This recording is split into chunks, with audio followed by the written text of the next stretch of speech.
প্রিয় শিক্ষার্থী, তোমরা আমাকে শুনতে পাচ্ছ?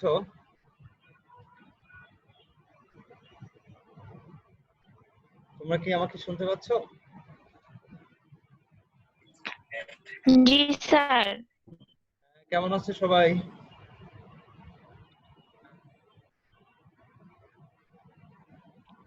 আসসালামু আলাইকুম স্যার। ওয়ালাইকুম আসসালাম। ভালো আছো সবাই? জি স্যার, ভালো। আপনি ভালো? এই যে আছি আলহামদুলিল্লাহ। ঈদ মোবারক সবাইকে, যদিও অনেকদিন হয়ে ঈদ গেছে। মোবারক স্যার। হ্যাঁ, আচ্ছা। তো তোমরা যেহেতু শুনতে পাচ্ছ, তাহলে আমাদের ক্লাসের কার্যক্রম শুরু করি ইনশাআল্লাহ। তো প্রিয় শিক্ষার্থীবৃন্দ, আসসালামু আলাইকুম। আমরা আমাদের আজকে 10ম ক্লাস শুরু করতে যাচ্ছি, লিগ্যাল অ্যাসপেক্টস অফ মার্কেটিং। তো শুরুতেই আমি তোমাদের সাথে আমার আজকের ক্লাসের যে এটা আছে,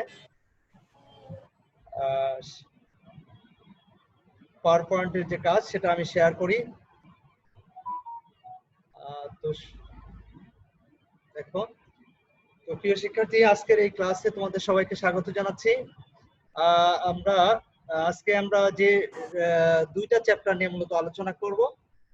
সেটা হচ্ছে চ্যাপ্টার 4.4 এর পিওর ফুড অর্ডিন্যান্স 1969 এর তোমার দুইটা চ্যাপ্টার, সাব চ্যাপ্টার আর কি। সেটা একটা হচ্ছে অ্যানালাইসিস অফ ফুড, খাদ্য বিশ্লেষণ, আরেকটা হচ্ছে inspection and seizure of food, অর্থাৎ খাদ্যের পরিদর্শন ও আটককরণ। হ্যাঁ, তো এই দুইটা চ্যাপ্টার, দুইটা বিষয় নিয়ে আমরা মূলত আজকে আলোচনা করব। তো প্রিয় শিক্ষার্থীরা, ধারাবাহিকভাবে আমরা আজকে এই দুইটা চ্যাপ্টার নিয়ে আমরা আলোচনা করব। তো শুরুতেই হচ্ছে চ্যাপ্টার 4.43। হ্যাঁ, এই চ্যাপ্টারে যে টপিকগুলো নিয়ে আমরা আলোচনা করব সেগুলো হচ্ছে তোমার 6টা টপিক আছে। এগুলো তোমরা একটু দেখে নাও স্ক্রিনে। এরপরে যেটা আসছে চ্যাপ্টার 4.4, এখানেও 6টা টপিক আছে। এই 6টা টপিক নিয়ে মূলত আমরা এখন ধারাবাহিকভাবে আলোচনা করব, অর্থাৎ দুইটা চ্যাপ্টারে 6টা মোট 12টা টপিক নিয়ে মূলত আজকে আমরা আলোচনা করব ইনশাআল্লাহ। তো প্রিয় শিক্ষার্থীবৃন্দ, আজকে আমরা শুরুতেই chapter 4.4.3, that means analysis of food, খাদ্য বিশ্লেষণ, এই চ্যাপ্টারটা নিয়ে আমরা শুরুতে আলোচনা করব। এরপরে আমরা চ্যাপ্টার 4.4.4 সেটা নিয়ে আমরা আলোচনা করব। তো শুরুতেই অ্যানালাইসিস অফ ফুড। তো আমরা এই অ্যানালাইসিস অফ ফুড এর চ্যাপ্টারের যে ফার্স্ট টপিক, সেটা হচ্ছে rules relating two right of purchase to have article of food analyzed or otherwise examined, অর্থাৎ খাদ্য বিশ্লেষণ বা অন্যভাবে পরীক্ষার ক্ষেত্রে ক্রেতার অধিকার সংক্রান্ত আইনের বিধান। তো এখানে তোমার এই অধ্যাদেশের, অর্থাৎ পিওর ফুড অর্ডিন্যান্সের 28 সেকশনে আইনের যে বিধান আছে, সেখানে কি বলা হয়েছে সেটা একটু খেয়াল করে দেখো। আসলে সেখানে বলা হচ্ছে, যে ব্যক্তি কোনো খাদ্যবস্তু ক্রয় করেছেন, তিনি নির্ধারিত ফি প্রদান করে যে এলাকায় ক্রয় সম্পন্ন হয়েছিল সেই এলাকার জন্য নিযুক্ত সরকারি বিশ্লেষক কর্তৃক বিশ্লেষিত বা অন্যভাবে পরীক্ষিত উক্ত বস্তুর নমুনা এবং উক্ত সরকারি বিশ্লেষকের নিকট থেকে তফসিলে বর্ণিত ফর্মে বিশ্লেষণ বা পরীক্ষার ফলাফল সম্বলিত একটা সার্টিফিকেট পাওয়ার অধিকারী হবে। এটা গেল প্রথম কথা। দ্বিতীয় কথা বলা হচ্ছে যে, যদি কোনো ব্যক্তি এই ধরনের সার্টিফিকেট বা অনুলিপি তার প্রাঙ্গণে প্রদর্শন করতে পারবেন না, অথবা এই ধরনের সার্টিফিকেট প্রজ্ঞাপন হিসেবেও ব্যবহার করতে পারবে না। তো এই দুইটা বিষয় হচ্ছে তোমার এই দুইটা আইনের বিধান আসছে তোমার সেকশন 28 অর্থাৎ এখানে যে বিষয়টা বলা হচ্ছে সেটা হচ্ছে যে, খাদ্য যখন অ্যানালাইসিস করা হবে, বিশ্লেষণ করা হবে, অথবা পরীক্ষার ক্ষেত্রে ক্রেতার অধিকার সংক্রান্ত যে বিষয়, সেই অধিকার সংক্রান্ত বিষয়ে আইনে এই দুই ধরনের কথা মূলত আমাদের এখানে উল্লেখ করা হয়েছে। তো প্রিয় শিক্ষার্থীরা, আসলে যেহেতু এখানে আইনের বিষয়, এখানে নিজের মতো করে বলার আসলে কোনো সুযোগ নাই। তো এই দুইটা বিষয় আমাদের খেয়াল করতে হবে এক্ষেত্রে।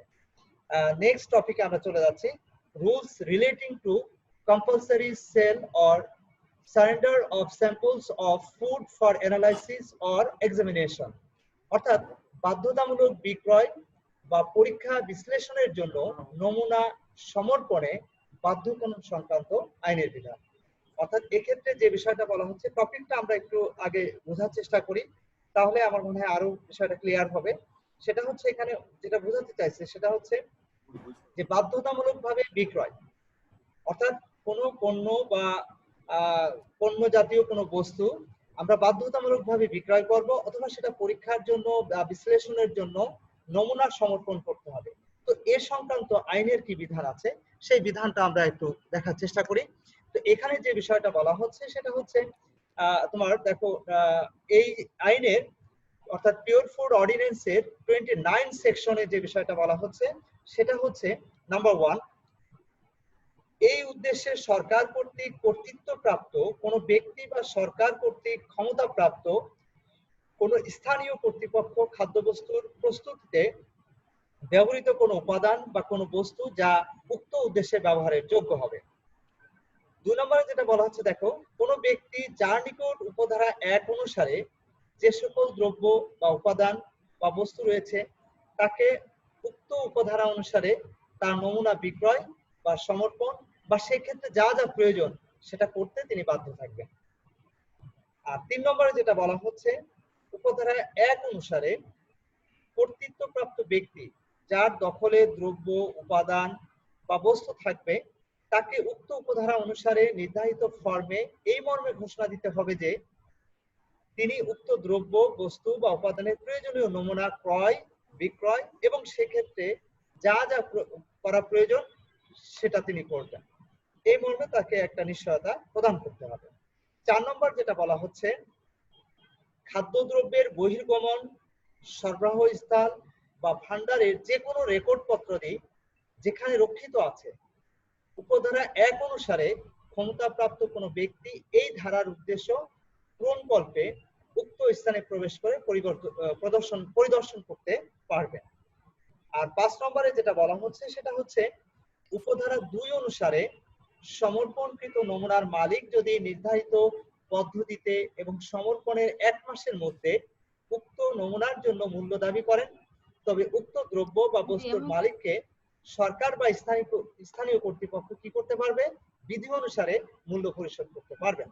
তো এই ছিল মূলত 5টা বিষয়, অর্থাৎ সেকশন 29 এ এই 5টা বিষয় বলা হচ্ছে কোন ক্ষেত্রে যে বাধ্যতামূলকভাবে পণ্য বিক্রয় বা পরীক্ষার জন্য সেটা কি করা হবে, সেটা অ্যানালাইসিসের জন্য সমর্পণ করতে হবে অর্থাৎ উপস্থাপন করতে হবে।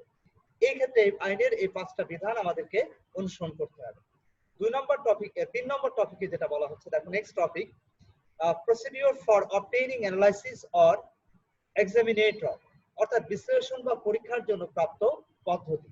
প্রসিডিউরটা কি হবে, অর্থাৎ যখন আমরা অ্যানালাইসিস করব বা পরীক্ষার জন্য সেটা আমরা উপস্থাপন করব তখন বলা হচ্ছে যে কোন ধরনের পদ্ধতি আমরা সেটা অনুসরণ করব, অর্থাৎ প্রাপ্ত পদ্ধতিটা কি হবে সেটা মূলত আমাদের আলোচনা।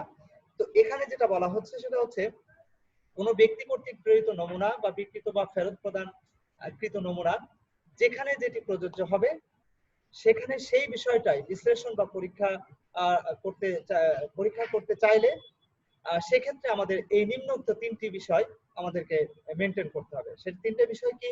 নাম্বার 1, তার ইচ্ছার ব্যাপারে যিনি নমুনা বিক্রয় বা ফেরত প্রদান করবেন তাকে তাৎক্ষণিক লিখিত আকারে সেটা অবহিত করতে হবে। 2 নম্বর বলা হচ্ছে, বিক্রয় বা ফেরত প্রদানকারী ব্যক্তির উপস্থিতিতে উক্ত নমুনাকে তিনি 3 ভাগে ভাগ করবেন এবং চিহ্ন সিল বা অন্য কোনো নির্ধারিত পদ্ধতিতে প্রতিটি অংশ আলাদা করে রাখবেন। এটা গেল 2 নম্বর বিষয়। আর 3 নম্বর বিষয় যেটা বলা হচ্ছে, যে এলাকা থেকে নমুনা বিক্রয় বা ফেরত প্রদান করা হয়েছে সেই এলাকার একজন নিযুক্ত সরকারি বিশ্লেষকের নিকট 7 দিনের মধ্যে একাংশ প্রেরণ করতে হবে। অর্থাৎ আমরা যখন পরীক্ষা করব তখন পরীক্ষা করার জন্য যে 3টা পদ্ধতি আমাদেরকে অনুসরণ করতে হবে, এই 3টা পদ্ধতি অনুসরণের মাধ্যমে আমরা আমাদের উক্ত দ্রব্য বা পণ্য আমরা সেটা বিশ্লেষণ বা পরীক্ষার জন্য উপস্থাপন করব। তো প্রিয় শিক্ষার্থীরা, আমরা নেক্সট টপিকে চলে যাচ্ছি। নেক্সট টপিকে যে বিষয়টা বলা হচ্ছে সেটা হচ্ছে rules relating two duty of public analyst to supply certificate of analysis, অর্থাৎ বিশ্লেষণ সার্টিফিকেট সরবরাহের ব্যাপারে সরকারি বিশ্লেষকের কর্তব্য সংক্রান্ত আইনের বিধান। অর্থাৎ এখানে যে বিষয়টা বলা হচ্ছে সেটা হচ্ছে, যে বিশ্লেষণ সার্টিফিকেট সরবরাহের ব্যাপারে সরকারি বিশ্লেষকের যে কর্তব্য রয়েছে এবং এ সম্পর্কে অধ্যাদেশের 31 ধারায় যে বিধানের কথা বলা হয়েছে সেগুলো হচ্ছে নাম্বার 1। এখানেও কিন্তু তিনটা বিষয়ের কথা বলা হচ্ছে। এখানে বলা হচ্ছে যে প্রত্যেক সরকারি বিশ্লেষক যার নিকট বিশ্লেষণ বা ব্যাকটেরিয়া বা অন্য কোনো পরীক্ষার জন্য নমুনা দাখিল করা হয়েছে, তিনি উক্ত নমুনা বিশ্লেষণ বা পরীক্ষা করবেন বা করাবেন এবং তার ফলাফল সম্পর্কিত সার্টিফিকেট প্রদান করবেন। নিশ্চয়ই এটা বুঝতে পারছো যে প্রত্যেক সরকারি বিশ্লেষক যার নিকট মূলত বিশ্লেষণ বা ব্যাকটেরিয়া কোনো পরীক্ষার জন্য নমুনা দাখিল করা হয়েছে, যার নিকট, তিনি উক্ত নমুনা বিশ্লেষণ বা পরীক্ষা করবেন অথবা করাবেন আর কি কাউকে দিয়ে, এবং তার ফলাফল সম্পর্কিত যে সার্টিফিকেট তিনি সেটা প্রদান করবেন। 2 নম্বর যেটা বলা হচ্ছে সেটা হচ্ছে উপধারা 1 অনুসারে সাধারণ অবস্থায় স্থানীয় 7 দিন এবং জরুরি অবস্থায় 2 দিন গণনার ক্ষেত্রে নেগোশিয়েবল ইনস্ট্রুমেন্ট অ্যাক্ট 1881 এর 25 ধারা অনুসারে সরকারি ছুটির দিন বাদ দিতে হবে। অর্থাৎ এখানে বলা হচ্ছে যে সরকারি যদি যে ছুটির দিন আছে সেই ছুটির দিন আমাদের এখানে বাদ দিতে হবে, অর্থাৎ এটা আমাদের কাউন্টের মধ্যে নিয়ে আসা যাবে না। আচ্ছা, সেটা বাদ দিয়ে তারপর 7 দিন কাউন্ট করতে হবে, ঠিক আছে। এরপরে যেটা আসছে সেটা হচ্ছে তফসিলে উল্লেখিত সার্টিফিকেট ফর্মের অনুকরণে প্রদত্ত কোনো দলিল সরকারি বিশ্লেষক কর্তৃক যা এই অধ্যাদেশ অনুযায়ী কোনো তদন্ত, বিচার বা অন্য কোনো কার্যক্রমের এই ধারা অনুসারে বিশ্লেষণ বা পরীক্ষার ফলাফলের প্রমাণ হিসেবে গণ্য হবে। প্রিয় শিক্ষার্থীরা, তাহলে 3 নম্বরে কি বললো আমরা আবার একটু খেয়াল করি। বলা হচ্ছে এখানে যে তফসিলে উল্লেখিত সার্টিফিকেট ফর্মের অনুকরণে প্রদত্ত কোনো দলিল সরকারি বিশ্লেষক কর্তৃক যা এই অধ্যাদেশ অনুযায়ী কোনো তদন্ত, বিচার বা অন্য কোনো কার্যক্রমের যে ধারা সেই ধারা অনুযায়ী বিশ্লেষণ বা পরীক্ষার ফলাফলের প্রমাণ হিসেবে সেটা গণ্য করতে হবে। তো প্রিয় শিক্ষার্থীরা, এর পরের যে টপিকটা আসছে সেটা হচ্ছে বিশুদ্ধ খাদ্য আইনের তোমার rules relating to power of courts to direct analysis, অর্থাৎ বিশ্লেষণের জন্য আদালতের আদেশ দেওয়ার ক্ষমতা সংক্রান্ত আইনের বিধান। তো এখানে কি বলা হচ্ছে সেটা আমরা একটু খেয়াল করে দেখি। বিশুদ্ধ খাদ্য আইনের 32 ধারাতে বিশ্লেষণের জন্য আদালতের আদেশ দেওয়ার ক্ষমতা সংক্রান্ত আইনের যে বিধান আছে সেগুলো হচ্ছে কি, সেগুলো একটু দেখো। এখানে বলা হচ্ছে যে বিশ্লেষণের জন্য আদালতের আদেশ দেওয়ার ক্ষমতা, অর্থাৎ আমরা যে স্যাম্পল বা নমুনা আমরা উপস্থাপন করি সেগুলো অ্যানালাইসিস করার জন্য আদালতের আদেশ দেওয়ার ক্ষমতা আছে কতটুকু, বা আদালত কি করতে পারবে, তার কি ক্ষমতা, এ সংক্রান্ত আইনে কি বলা হচ্ছে সেই বিষয়টা আমরা আমাদের এই আলোচনার মাধ্যমে জানার চেষ্টা করব। এক্ষেত্রে 4টা বিষয় আমাদের সামনে আসছে। নাম্বার 1 বলা হচ্ছে যদি আপিল বা রিভিশন এখতিয়ার কোনো আদালত স্বতঃপ্রবৃত্ত হয়ে অথবা অভিযোগকারী অথবা আসামিদের অভিযোগের প্রেক্ষিতে কোনো খাদ্যদ্রব্য তৈরিতে ব্যবহৃত কোনো উপাদান বা কোনো বস্তু বিশ্লেষণের জন্য পাবলিক হেলথ ল্যাবরেটরির পরিচালক বরাবর সরকার কর্তৃক সাধারণ বা বিশেষ আদেশে অন্য কোনো ব্যক্তির নিকট সেটা প্রেরণ করতে পারবেন। এটা হলো 1 নম্বর কথা। 2 নম্বর কথা বলা হচ্ছে 2 নম্বর যে আইনের বিধান সেটা হচ্ছে যে উপপরিচালক বা ব্যক্তি কর্তৃক প্রেরিত দ্রব্য বা উপাদান বা বস্তু বিশ্লেষণ বা বিশ্লেষণের ফলাফল সম্বলিত একটি রিপোর্ট আদালতের নিকট দাখিল করতে পারবেন এবং আদালত কর্তৃক আদেশের প্রেক্ষিতে খাদ্যদ্রব্য, অন্যান্য বস্তু বা উপাদান ক্ষতিকারক কিনা সে সম্পর্কে স্পষ্ট একটা ধারণা স্থাপন করবেন বা প্রদান করবেন। 3 নম্বরে যেটা বলা হচ্ছে বিশ্লেষণ সংক্রান্ত এই রিপোর্টটি আদালতের সাক্ষ্য হিসেবে গ্রহণযোগ্য হবে, অর্থাৎ এই যে বিশ্লেষণের জন্য যে রিপোর্টটা প্রদান করা হবে সেটা অনেক ক্ষেত্রে সেটা আদালতের সাক্ষ্য হিসেবে সেটা উপস্থাপন করা যাবে। আর 4 নম্বরে যেটা বলা হচ্ছে এই বিশ্লেষণের খরচ আদালতের নির্দেশ সাপেক্ষে অভিযোগকারী বা আসামি বহন করবে। তো প্রিয় শিক্ষার্থীরা, এই 4টা বিষয় মূলত আদালতের আদেশ দেওয়ার ক্ষমতা সংক্রান্ত যে আইন সেখানে সেটা বলা হয়েছে।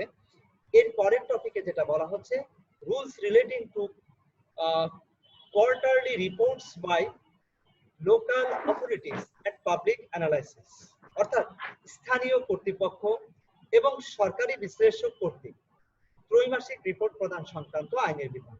অর্থাৎ স্থানীয় কর্তৃপক্ষ, লোকাল অথরিটি এবং সরকারি বিশ্লেষক, গভর্নমেন্ট যে অ্যানালিস্ট থাকবেন, তারা ত্রৈমাসিক রিপোর্ট অর্থাৎ প্রতি 3 মাস অন্তর অন্তর একটা রিপোর্ট তাদেরকে প্রদান করতে হবে। তো এই সংক্রান্ত আইনের কি বিধান আছে সেটা মূলত আমরা এখন একটু জানার চেষ্টা করব। প্রিয় শিক্ষার্থীরা, দেখো এখানেও কিন্তু দুইটা বিষয়ের অবতারণা করা হয়েছে। তো সেখানে কি বলছে সেটা আমরা জানবো। তো তার আগে এখানে দেখো প্রথমেই যেটা বলা হচ্ছে যে স্থানীয় কর্তৃপক্ষ বা সরকারি বিশ্লেষক কর্তৃক ত্রৈমাসিক রিপোর্ট প্রদান সম্পর্কে এই অধ্যাদেশের 33 ধারাতে আইনের কিছু বিধান আছে। সেই বিধানগুলো কি? বিধান হচ্ছে যে প্রত্যেক বছরের মার্চ মাসের শেষ দিন, জুনের শেষ দিন, সেপ্টেম্বরের শেষ দিন এবং ডিসেম্বরের শেষ দিন, তাহলে কি 3 মাস পর পর হলো। এই 3 মাস পর পরই সরকারের নিকট রিপোর্ট দাখিল করতে হবে। এক্ষেত্রে স্থানীয় কর্তৃপক্ষ ও সরকারি বিশ্লেষকের যে ভূমিকা থাকবে সেই ভূমিকা হচ্ছে নিম্নরূপ। কি ভূমিকা দেখো একটু খেয়াল করো। প্রত্যেক স্থানীয় কর্তৃপক্ষ কর্তৃক তাদের স্ব এলাকায় যে সকল তথ্য সম্বলিত বিবরণী প্রস্তুত করবেন সেটা হচ্ছে নাম্বার ক, গ্রহণকৃত মোট নমুনা সংখ্যা, বিশ্লেষণে ভেজাল পাওয়া গেছে এমন নমুনার সংখ্যা, গ, প্রাতিষ্ঠানিক ভেজাল পূরণের জন্য রুজুকৃত মামলার সংখ্যা এবং ত্রৈমাসিক নিষ্পন্ন মামলার ফলাফল। এই 4টা বিষয় মূলত আমাদের এসে উপস্থাপন করতে হবে। স্থানীয় কর্তৃপক্ষ সেটা উপস্থাপন করবে তাদের রিপোর্ট। 2 নম্বর যেটা বলা হচ্ছে, প্রত্যেক সরকারি বিশ্লেষক কর্তৃক যে তথ্য সম্বলিত বিবরণ উপস্থাপন করবেন তা হলো তার দ্বারা নমুনা বিশ্লেষণের সংখ্যা এবং প্রত্যেক বিশ্লেষণের ফলাফল। হ্যাঁ জহির, হ্যাঁ জহির, না হাফ কেজি কমে আসে, বেশি নিয়ে আসবে। হ্যাঁ ঠিক আছে,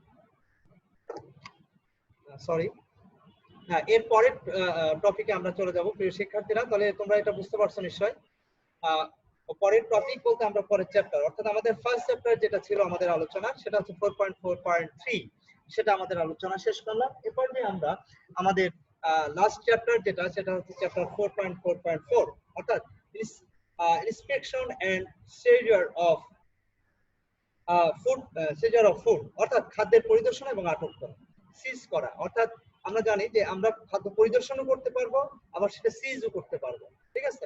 তো এই সংক্রান্ত যে আইনের বিধানগুলো আছে সেই বিষয়গুলো মূলত এই অধ্যায় থেকে আমরা শিখবো ইনশাআল্লাহ। তো প্রিয় শিক্ষার্থীরা, এই অধ্যায়ের যে টপিকগুলো আমরা অ্যানালাইসিস করব সেগুলো হচ্ছে নাম্বার 1, দেখো প্রথম topic, rules relating two authorization of person and appointment of inspections, অর্থাৎ এক্ষেত্রে দুইটা বিষয়ের কথা বলা হচ্ছে, ব্যক্তিকে কর্তৃত্ব প্রদান এবং পরিদর্শক নিয়োগ সংক্রান্ত আইনের বিধান। অর্থাৎ কোন ব্যক্তিকে আমরা যে কর্তৃত্ব প্রদান করব এবং পরিদর্শক নিয়োগ সংক্রান্ত আইনের যে বিধান আছে সেই বিধান কি সেটাই মূলত আমরা এই অধ্যায়ে আলোচনা করার চেষ্টা করব। তো প্রিয় শিক্ষার্থীরা, দেখো এক্ষেত্রে যেটা বলা হচ্ছে যে এই অধ্যায়ের বা তোমার পিওর কোড অর্ডিন্যান্সের 34 ধারাতে আইনের যে বিধান আছে সেই বিধানগুলো হচ্ছে নাম্বার 1, সরকার এই উদ্দেশ্যে সাধারণ বা বিশেষ আদেশের মাধ্যমে কোনো ব্যক্তিকে এই অধ্যায় অনুসারে বা এই ধারা অনুসারে যে সকল বা যে কোনো ক্ষমতা প্রয়োগের জন্য কর্তৃত্ব প্রদান করতে পারবেন। নাম্বার 2, সরকার এই উদ্দেশ্যে সাধারণ বা বিশেষ আদেশের মাধ্যমে এই অধ্যাদেশের উদ্দেশ্য পূরণকল্পে কোনো ব্যক্তিকে পরিদর্শক হিসেবেও নিয়োগ করতে পারবেন। নাম্বার 3, উপধারা 2 এর অধীনে কোনো ব্যক্তি পরিদর্শক হিসেবে নিয়োগের যোগ্য হবে না কখন, দেখো পরিদর্শক হিসেবে নিয়োগের যোগ্য হবে না কখন, এক্ষেত্রে দুইটা বিষয়ের অবতারণা করা হয়েছে। নাম্বার ক, যদি তিনি কোনো খাদ্যদ্রব্যের প্রস্তুত বা বিক্রয়ের সাথে সম্পর্কিত কোনো ব্যবসা বা বাণিজ্যের সাথে প্রত্যক্ষ বা পরোক্ষভাবে জড়িত থাকেন, এবং খ নম্বর হচ্ছে নিয়োগ প্রাপ্তির তারিখে যদি তিনি নির্ধারিত যোগ্যতার অধিকারী না হন। আর 4 নম্বর হচ্ছে এই ধারা অনুসারে কর্তৃত্বপ্রাপ্ত ব্যক্তি বা পরিদর্শক হিসেবে নিযুক্ত ব্যক্তি বাধ্যতামূলক বিক্রয় বা পরীক্ষার বিশ্লেষণের জন্য কর্তৃত্বপ্রাপ্ত ব্যক্তি বলে গণ্য হবে।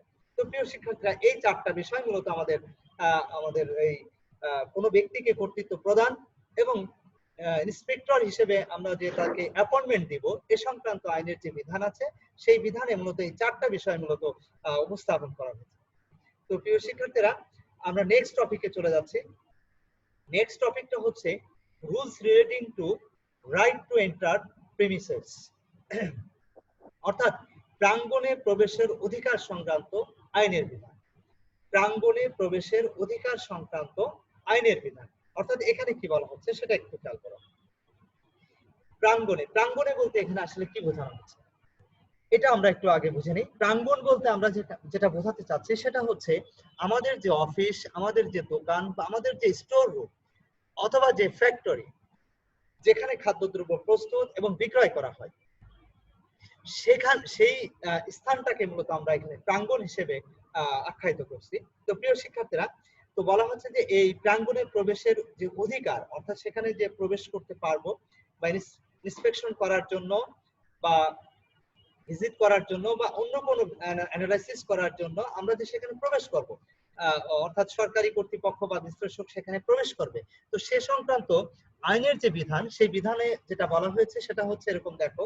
নাম্বার 1 বলা হচ্ছে কর্তৃত্বপ্রাপ্ত ব্যক্তি বা পরিদর্শক হিসেবে নিযুক্ত কোনো ব্যক্তির যদি প্রয়োজন হয় তবে কর্তৃপক্ষ কর্তৃক নির্ধারিত প্রমাণ উপস্থাপন সাপেক্ষে দিনের বেলায় যে কোনো সময় অথবা রাতে মধ্যরাত হতে সূর্যোদয় পর্যন্ত সময় ব্যতীত, অর্থাৎ এখানে বুঝতে পারছো রাতেও সে যেতে পারবে, তবে মধ্যরাত হতে সূর্যোদয় পর্যন্ত, অর্থাৎ রাত 12টার পর থেকে সূর্য উদয় হওয়ার পর্যন্ত এই সময়টুকু তারা পারবে না, এই সময়টুকু পারবে না। বাকি সময়ে সে যে কোনো সময়ে ওই প্রাঙ্গণে সে প্রবেশের অধিকার রাখবে। এটা গেল প্রথম কথা। দ্বিতীয় কথা হচ্ছে, দেখো উপধারা 1 অনুযায়ী এ ব্যাপারে কোনো ব্যক্তি প্রতিরোধ বা বাধা প্রদান করতে পারবে না। অর্থাৎ উপধারা 1 বলা হচ্ছে যে এ ব্যাপারে কোনো ব্যক্তি প্রতিরোধ বা বাধা প্রদান করতে পারবে না, অর্থাৎ ইন্সপেক্টররা ইচ্ছা করলে ওই যে নির্দিষ্ট সময়ের কথা বললাম যে মধ্যরাত হতে সূর্য উদয় পর্যন্ত এই সময়টা বাদ রেখে যে কোনো সময় সে ইন্সপেকশনের জন্য সেখানে প্রবেশ করতে পারবে উক্ত প্রাঙ্গণে। 3 নম্বরে যেটা বলা হচ্ছে যে এই ধারায় প্রাঙ্গণ শব্দটির মধ্যে যে কোনো প্রতিষ্ঠিত খাদ্য, আমোদ প্রমোদ পরিবেশনকারী সংস্থা, ভূমি, বিল্ডিং, যানবাহন, তাঁবু, ভ্যান, কোন প্রকার কাঠামো, পানির লেক, সমুদ্র উপকূল, নর্দমা, খোলা, ঢাকনাযুক্ত অথবা বেষ্টনীযুক্ত নির্মিত বা অনির্মিত অথবা সরকারি বা বেসরকারি অথবা প্রাকৃতিক বা কৃত্রিম এবং রক্ষণাবেক্ষণাধীন বা অরক্ষণাবেক্ষণাধীন বিধিবদ্ধ কর্তৃপক্ষ এবং গর্ত বা জায়গা বা নদীতে ভাসমান যে কোনো নৌযান, পোতাশ্রয়, বন্দর আইন ইত্যাদি, এগুলো সবই কিন্তু এই প্রাঙ্গণ শব্দটির সাথে রিলেটেড, অর্থাৎ যে কোনো জায়গায় হতে পারে। অর্থাৎ কোন একটা দোকান, ধরো এই যে আমরা যেটা টোল বলি, নদীর উপরে ভাসমান হতে পারে, তোমার কোনো একটা খালের উপরে ভাসমান হতে পারে, যে কোনো জায়গা হতে পারে। অর্থাৎ প্রাঙ্গণ বলতে আমাদের এই সমস্ত বিষয়গুলো এটার ইনক্লুডেড হবে বা এই আইনের আওতাধীন হবে। তো প্রিয় শিক্ষার্থীরা, এটা ছিল মূলত rules relating two right to enter the premises. তো প্রিয় শিক্ষার্থীরা, আমরা এরপরে নেক্সট টপিকে চলে যাব ইনশাআল্লাহ। তো নেক্সট টপিক যেটা আসছে সেটা হচ্ছে rules relating to production of books, vouchers and accounts. দেখো এক্ষেত্রে কি বলা হচ্ছে, এক্ষেত্রে যেটা বলা হচ্ছে বিশুদ্ধ খাদ্য অধ্যাদেশের 36 সেকশনে আইনের যে সকল বিধান রয়েছে সেগুলো আমরা মূলত কি সেটা আমরা জানার চেষ্টা করবো আমাদের এই আলোচনার মাধ্যমে। তো প্রিয় শিক্ষার্থীরা, এখানে মূল বিষয়টা হচ্ছে যে আমরা যে বই বা ভাউচার অথবা হিসাব আমরা উপস্থাপন করি, আমরা সরকারের নিকট দাখিল করি বা উপস্থাপন করি সেটা আমাদের বিশ্লেষণের জন্য, তো এ সংক্রান্ত আইনের কি বিধান আছে সেটা মূলত আমরা প্রিয় শিক্ষার্থীরা দেখো, ব্যক্তিকে কর্তৃত্ব প্রদান, পরিদর্শক নিয়োগের মাধ্যমে কর্তৃত্ব প্রাপ্ত বা পরিদর্শক হিসেবে নিযুক্ত কোনো ব্যক্তি কোনো খাদ্যদ্রব্য ব্যবসা বাণিজ্য পরিচালনাকারী বা উৎপাদন বা বিক্রয়কারী নিযুক্ত কোনো ব্যক্তিকে লিখিত নোটিশ দ্বারা উক্ত ব্যবসা বাণিজ্য উৎপাদন বা বিক্রয় সংক্রান্ত সকল প্রকার বই, ভাউচার এবং হিসাব সম্পর্কিত অন্যান্য কাগজপত্র তার সামনে উপস্থাপনের জন্য বলতে পারবেন। এবং উক্ত নোটিশপ্রাপ্ত ব্যক্তি অবশ্যই বিধান মোতাবেক তিনি যথাযথভাবে তোমার পরিদর্শকের নিকট সেটা উপস্থাপন করতেন। ঠিক আছে, তো এটাই হচ্ছে মূল বিষয়। অর্থাৎ যিনি কর্তৃত্বপ্রাপ্ত ব্যক্তি বা পরিদর্শক হিসেবে নিয়োগ পাবেন, তিনি যে কোনো সময় ওই সকল প্রতিষ্ঠানের নিকট তাদের ভাউচার, তাদের প্রয়োজনীয় কাগজপত্র, ডকুমেন্টস সবকিছু তার সামনে হাজির করার জন্য বা উপস্থাপনের জন্য নির্দেশ প্রদান করতে পারবেন এবং যথাযথভাবে তারা সেটা মেনটেন করতে বাধ্য থাকবে। তো প্রিয় শিক্ষার্থীরা, এই ছিল হচ্ছে তোমার rules relating to production of books, vouchers and accounts. আমরা নেক্সট টপিকে চলে যাচ্ছি এই পর্যায়ে। নেক্সট টপিক হচ্ছে power to seize food believe to be adulterated. অর্থাৎ এক্ষেত্রে যেটা বলা হচ্ছে সেটা হচ্ছে তোমার ভেজাল বলে বিশ্বাসকৃত খাদ্য জব্দ করার অধিকার। ভেজাল বলে বিশ্বাসকৃত অর্থাৎ যদি আমরা বা পরিদর্শক যদি মনে করে যে নির্দিষ্ট কোনো খাদ্যদ্রব্য অথবা খাদ্যের উপাদান অথবা এই জাতীয় বস্তু যেটা আসলে ভেজাল হিসেবে বিশ্বাস করে, অর্থাৎ ইন্সপেক্টর যদি মনে করে যে আসলে এটা আসলে ভেজাল হচ্ছে বা ভেজাল বলে মনে হচ্ছে, তাহলেই কিন্তু সেক্ষেত্রে তিনি সেটা সিজ করার বা জব্দ করার ক্ষমতা প্রাপ্ত হবে। তবে এক্ষেত্রে আইনের যে বিধান আছে সেটাই মূলত আমরা এখন জানার চেষ্টা করব। তো প্রিয় শিক্ষার্থীরা, এই আইনের 37 ধারাতে যেটা বলা হচ্ছে সেটা একটু খেয়াল করো।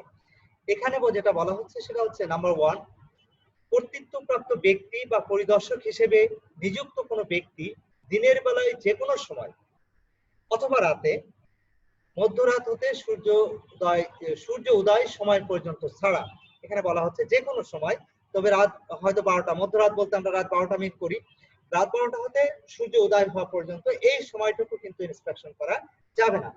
এছাড়া অন্য যে কোনো সময় যে কোনো দিন তিনি পরিদর্শন বা পরীক্ষা করতে পারবেন। এটা গেল প্রথম কথা। দ্বিতীয় কথা হচ্ছে উপধারা 1 অনুসারে পরিচালিত কোনো পরিদর্শন বা পরীক্ষা কার্যক্রমে কোনো ব্যক্তি বাধা প্রদান অথবা প্রতিরোধ করতে পারবে না। 3 নম্বরে যেটা বলা হচ্ছে উপধারা 1 অনুযায়ী পরিদর্শন বা পরীক্ষা কার্যক্রমে নিয়োজিত কোনো ব্যক্তি বা পরিদর্শকের যদি বিশ্বাস করার কারণ থাকে যে মানুষের খাদ্য হিসেবে ব্যবহৃত হতে পারে এইরূপ কোনো জীবন্ত বস্তু বা অন্য কোনো খাদ্য বা খাদ্য উপাদান বা বস্তু যা এই উপধারা অনুসারে পরিদর্শন বা পরীক্ষা করা হচ্ছে বা অসন্তোষজনক, অস্বাস্থ্যকর বা মানুষের খাদ্যের অযোগ্য বা ভেজাল মিশ্রিত খাদ্যদ্রব্য, উপাদান বা বস্তু জব্দ করতে পারবে। তো প্রিয় শিক্ষার্থীরা, এটা ছিল 3 নম্বর পয়েন্ট। 4 নম্বরে যেটা বলা হচ্ছে সেটা হচ্ছে উপধারা 3 অনুসারে পরিচালিত জব্দকরণের ক্ষেত্রে কোন ব্যক্তি বাধা প্রদান বা প্রতিরোধ সৃষ্টি করতে পারবে না। 5 নম্বরে যেটা বলা হচ্ছে যে যখন কোন দ্রব্য, উপাদান বা বস্তু যা ভেজাল বলে বিশ্বাস করার কারণে উপধারা 3 অনুসারে জব্দ করা হয়, তখন জব্দকারী ব্যক্তি পরিদর্শক 30 ধারা অনুসারে বিভাজন বা নিষ্পত্তি করবেন। 6 নম্বরে যেটা বলা হচ্ছে যে কোন জীবন্ত বস্তু বা অন্য কোনো খাদ্যদ্রব্য বা কোনো উপাদান, বস্তু বা পাত্র উপধারা 3 অনুসারে জব্দ করা হয় বা জব্দ ব্যক্তি বা পরিদর্শকগণ সেটা অপসারণ করবে। অর্থাৎ 6 নম্বর পয়েন্টটা যেটা বলা হচ্ছে, আমি এটা আবার রিপিট করছি, একটু খেয়াল করো সবাই। এখানে যে বিষয়টা বলা হচ্ছে সেটা হচ্ছে যখন কোনো জীবন্ত বস্তু অথবা অন্য কোনো খাদ্যদ্রব্য বা কোনো উপাদান বস্তু বা পাত্র উপধারা 3 অনুযায়ী জব্দ করা হয় অথবা জব্দকারী ব্যক্তি বা পরিদর্শকগণ অপসারণ করবেন সেটা। 7 নম্বরে যেটা বলা হচ্ছে কোন ব্যক্তি উপধারা 6 এর ক বা খ দফা অনুসারে পরিচালিত অপসারণ কার্যে বাধা প্রদান বা প্রতিরোধ সৃষ্টি করবেন। এই 7টা বিষয় মূলত যখনই তিনি ভেজাল বলে বিশ্বাস করবে তখনই সেটা জব্দ করার অধিকারী হবে, এই 7টা বিষয় যদি প্রযোজ্য হয়। তো প্রিয় শিক্ষার্থীরা, আমরা নেক্সট টপিকে চলে যাচ্ছি। নেক্সট টপিকটা হচ্ছে rules relating to destruction of living things seized to be adulterated. অর্থাৎ ভেজাল বলে জব্দকৃত জীবন্ত বস্তু ধ্বংসকরণ সংক্রান্ত আইনের যে বিধান। অর্থাৎ ভেজাল বলে আমরা জব্দ করছি, এরকম কোন জীবন্ত বস্তু সেটা ধ্বংস করে ফেলা হবে। তো এই বিষয়টা সংক্রান্ত আইনের যে বিধান, সেই বিধান সম্পর্কে যেটা বলা হচ্ছে সেটা হচ্ছে এরকম, দেখো একটু খেয়াল করে। ভেজাল বলে জব্দকৃত জীবন্ত বস্তু ধ্বংসকরণের ক্ষেত্রে এই অধ্যাদেশের যে বিধান আছে সেই বিধানগুলো হচ্ছে নাম্বার 1, যখন কোনো জীবন্ত বস্তু বা অন্য কোনো খাদ্যদ্রব্য বা কোনো উপাদান বা বস্তু বা পাত্র জব্দ করা হয়, তখন উহা তার মালিক বা দখলদারের লিখিত সম্মতি সাপেক্ষে দুইজন সাক্ষীর উপস্থিতিতে সেটা সঙ্গে সঙ্গে ধ্বংস করে ফেলা হবে। এটা গেল প্রথম বিষয়। দ্বিতীয় বিষয় হচ্ছে, যদি এই ধরনের সম্মতি না পাওয়া যায় আর যদি উক্ত জব্দকৃত দ্রব্য বা উপাদান পচনশীল হয় এবং কর্তৃত্বপ্রাপ্ত ব্যক্তি বা পরিদর্শকের মতে তা মানুষের খাদ্য হিসেবে অসন্তোষজনক হয় বা অস্বাস্থ্যকর হয় বা অযোগ্য বলে বিবেচিত হয়, তবে একইভাবে তা ধ্বংস করে ফেলা যাবে। 3 নম্বরে যেটা বলা হচ্ছে, উপধারা 1 অনুসারে কার্যক্রম গ্রহণের ক্ষেত্রে যে খরচ হবে তা তার দখলে উক্ত জীবন্ত বস্তু বা অন্য কোনো বস্তু বা উপাদান বা বস্তু জব্দ করার সময় ছিল তার কাছ থেকে সরকারি পাওনা হিসেবে তা আদায় করা যাবে। অর্থাৎ মূল বিষয়টা হচ্ছে, আমি আবার একটু রিপিট করছি, একটু খেয়াল করে দেখো। বলছে উপধারা 1 অনুসারে কার্যক্রম গ্রহণের ক্ষেত্রে যে খরচ হবে তা তার দখলে উক্ত জীবন্ত বস্তু বা অন্য কোনো বস্তু অথবা উপাদান বা বস্তু জব্দ করার সময় ছিল তার কাছে, তখন তার কাছ থেকে সরকারি পাওনা হিসেবে সেটা আদায় করা যাবে। এটা ছিল এই তিনটা বিষয় ছিল মূলত আমাদের ভেজাল বলে জব্দকৃত জীবন্ত কোনো বস্তু ধ্বংসকরণ সংক্রান্ত আইনের যে বিধান সেটা। তো প্রিয় শিক্ষার্থীরা, আমরা নেক্সট টপিকে চলে যাচ্ছি। নেক্সট টপিকটা হচ্ছে rules relating two disposal of articles of food, ingredients, substances and containers seized। অর্থাৎ জব্দকৃত খাদ্যদ্রব্য, উপাদান, বস্তু এবং পাত্র নিষ্পত্তি সংক্রান্ত আইনের বিধান। অর্থাৎ জব্দকৃত খাদ্যদ্রব্য অর্থাৎ যে খাদ্যদ্রব্যগুলো জব্দ করা হচ্ছে, সিজ করা হচ্ছে, অথবা উপাদান অথবা কোনো বস্তু অথবা পাত্র যেটা নিষ্পত্তিকরণ সংক্রান্ত আইনের কি বিধান আছে। অর্থাৎ যে বিষয়গুলো, অর্থাৎ যে খাদ্যদ্রব্য, যে উপাদান বা যে বস্তু বা যে পাত্র আমরা জব্দ করলাম, সেগুলো নিষ্পত্তিকরণ সংক্রান্ত আইনের কি বিধান আছে সেটা মূলত আমরা আমাদের এই আলোচনার মাধ্যমে জানার চেষ্টা করব।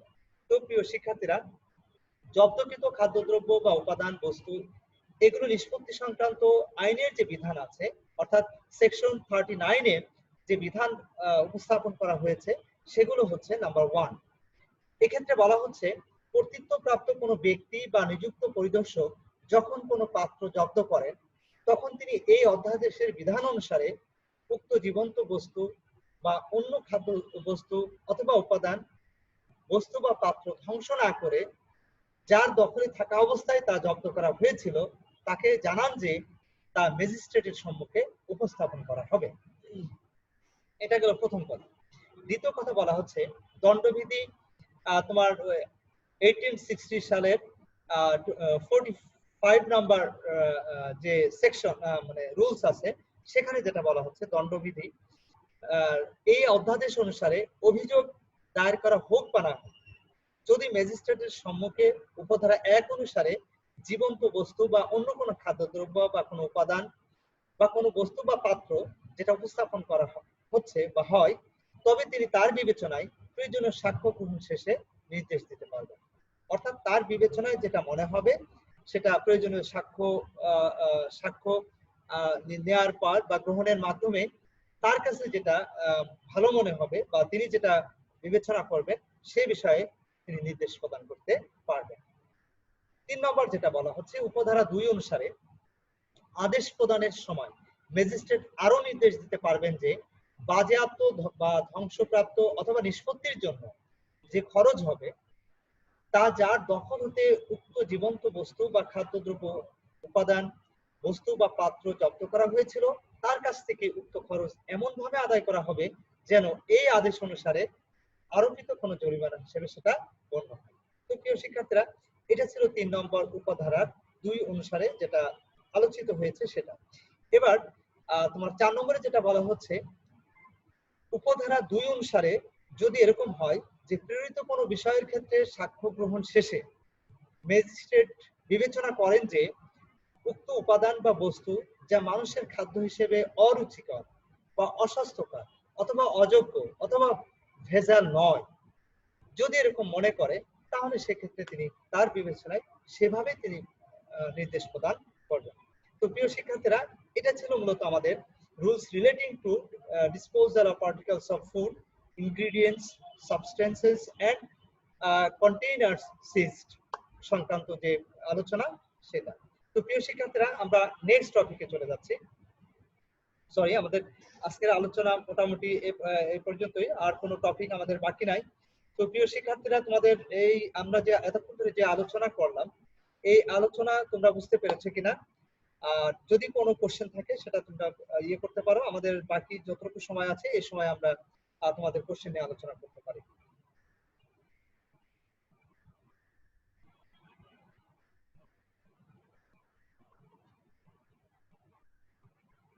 তোমাদের কোনো কোশ্চেন আছে? আর 2-3 মিনিট সময়, 2 মিনিট হ্যাঁ সময় আছে আমাদের হাতে।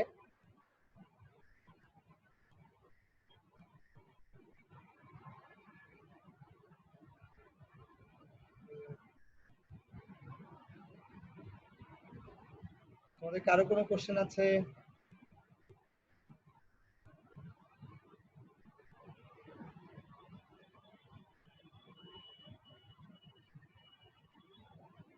তোমরা কি আমাকে শুনতে পাচ্ছ?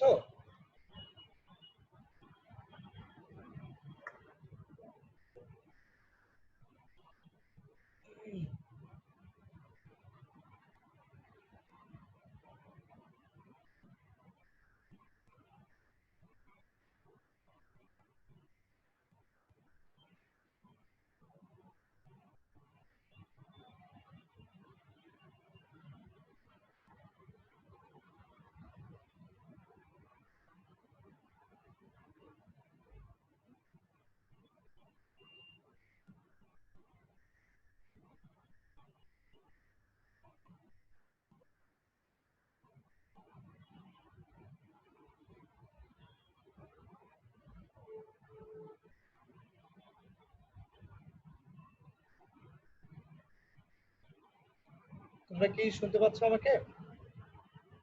তোমাদের কারো কোনো কোশ্চেন থাকলে বলতে পারো।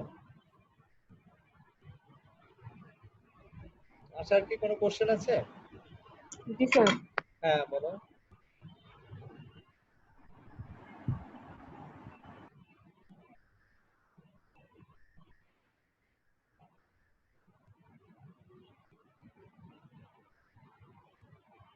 হ্যাঁ, আসলে একটু তাড়াতাড়ি করতে হবে, কারণ সময় কম।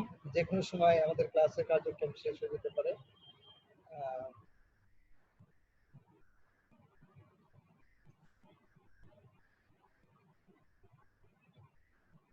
আশা, তোমার কোনো কোশ্চেন থাকলে করো, তো একটু তাড়াতাড়ি করতে হবে।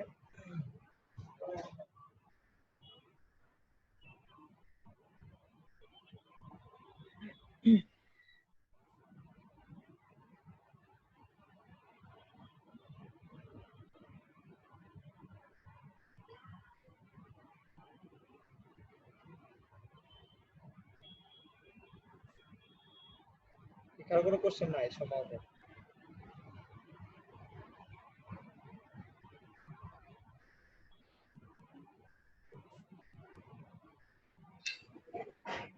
তোমরা তোমরা আনমিউট করে নাও, নিজেদেরকে আনমিউট করে নাও। যে কথা বলতে চাও একটু আনমিউট করে নাও। আমাদেরকে ওই পারমিশন দেওয়া আছে, শুধু যে কথা বলতে চাও সেই শুধু আনমিউট করতে পারবে। হ্যাঁ, বাকিরা পারবে না। যে কথা বলতে চাও শুধুমাত্র সেই নিজেকে আনমিউট করে নাও, তারপরে কথা বলো। ঠিক আছে?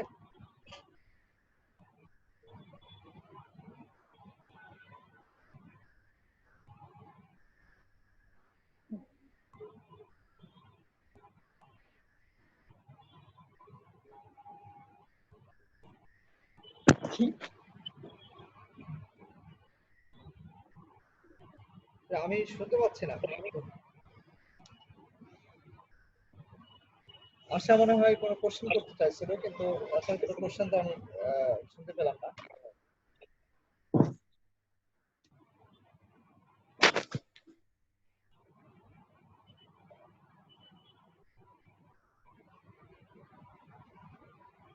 সবাই হ্যাং হয়ে গেল নাকি?